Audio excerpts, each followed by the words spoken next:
previous videos I talked about how New Zealand is just lightly populated, and what this means for road traffic is that there's none, or very little. People just don't commute to work over long distances, and they generally don't drive a lot, which means that the roads aren't too busy. As nice as that is, it just makes getting from A to B just a tiny bit more complicated. There is a very thin net of highways spread across New Zealand, which basically just connects the major cities and not much beyond that. And even the word highway doesn't mean a lot in New Zealand. They generally just have one lane in each direction, and the speed limit is 100 kilometers per hour. Bridges have just one lane, which means one for both directions. So if someone's coming towards you, you better wait. And it makes sense, there aren't too many people on the roads, so why build bigger, wider roads and wider bridges? It would just be a waste of resources. What that does not do is limit your options when you want to go from A to B. Let me name a few. There are some big companies like Intercity or Newman's Coach Line that offer relatively cheap tickets and operate all across the country. There are some smaller ones, but these are the two big ones I would always check first. Now, while these do operate on a regular basis, this regular basis often means just once a day. It's pretty common that, especially for longer trips, there's only like one bus a day, which travels for like 10 hours. If you want to know about the timetable, just visit your local iSight, which is an information center just centered around traveling. They can also book your tickets. Now, if you have the option of going online, you should book your tickets yourself, because that always is a few dollars cheaper, because it doesn't include a fee for the agent. You might also want to check out Naked Bus, where you can sometimes get tickets for as cheap as $1.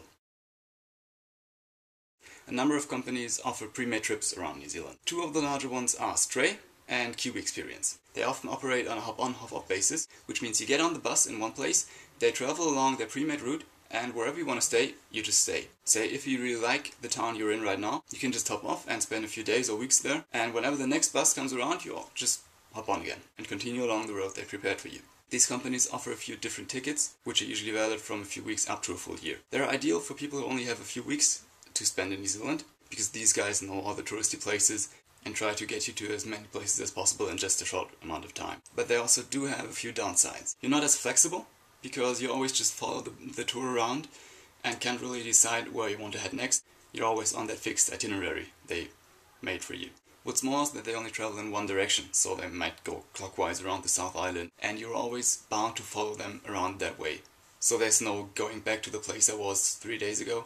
You can of course get there by yourself. You're not bound to using just the tour bus. That would generate more costs for you. Or if it's a round trip, you can always stay on the bus and wait for like a few weeks until you get back there again, if you're not in a hurry really. Another downside, and don't get me wrong, this one is the people you meet on these buses. If you decide to stay with the tour for the entire time, you're not going to meet new people, and the people on these buses are always kind of the same type. Stray usually attracts the more mature audience. That doesn't mean that they're all old, it just, you probably see more people in their 20s than teenagers, but I cannot, for the life of me, ever recommend Kiwi Experience. They're usually referred to as the green bus, and that's really what it is. It's just a bunch of hormone-driven teenagers who only care about drinking, partying and making out with whoever happens to be sitting next to them. So if you're into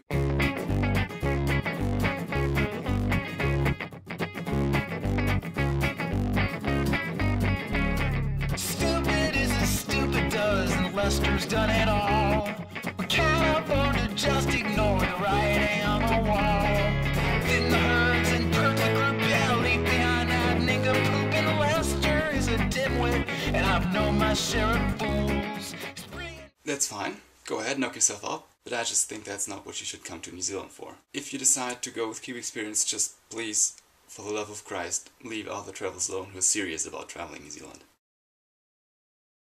New Zealand is a very good country to go hitchhiking in, if you're not stupid about it. I didn't do this myself yet, but most people I talk to only have pretty good things to say about that. There's just the occasional story about something going wrong. If you just look out for the usual things, like keep your luggage close to you and don't let them drive off with it, always be careful, and if you're a girl, just don't hitchhike by yourself, that's just asking for trouble, then it should be pretty easy to get around the country by just hitchhiking. Sometimes people even offer to pick you up even though you're not trying to hitchhike, and that just tells you how friendly people the Kiwi actually are. There is no big rail network across New Zealand. Trains are pretty rare and usually more of a sightseeing experience than really a way of public transportation. There is the Transcenic, which goes around some awesome scenery, so I would definitely recommend you check that out, because they get to places you don't usually have access to.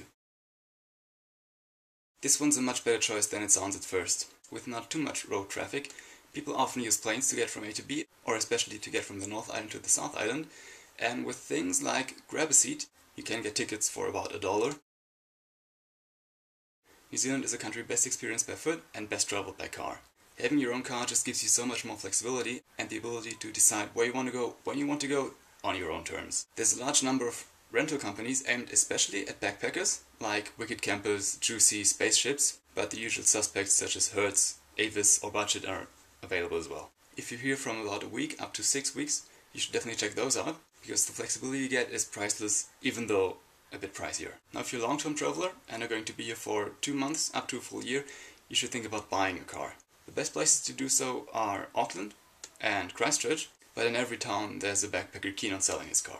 There are a few things to look out for when buying a car, like a current registration or a warrant of fitness, but things like a legal background check should also be considered. There are a few companies aimed especially at backpackers, like selling from and to backpackers, and they can help you out with all those things, so you should probably consider looking for those. They can get you a mechanical checkup and all that, so you don't have to worry about anything afterwards, or not as much. As with everything, prices usually depend on the season. New travelers usually arrive in November, December, which is where prices go up, and they leave in March, April, and I mean all of them at the same time. And that is when most of them try to sell their car, and because there are not too many travelers around at these times, you could probably get a good deal on a car about March, April. Regardless of whether you rent or buy a car, you should definitely buy this one. This is the road code that contains all the current road rules, with the most obvious one being that they drive on the left side of the road, but things like roundabouts and the giveaway rule are always just a bit confusing for travelers, so you should definitely check that out to avoid making basic mistakes. You can pick up a copy of that at the local AA branch or any decent sized bookstore for about $25. And that's pretty much all there is to it. I put links to all the companies I mentioned down in the description, and as usual questions go down in the comments. That's it for this week. See you next time.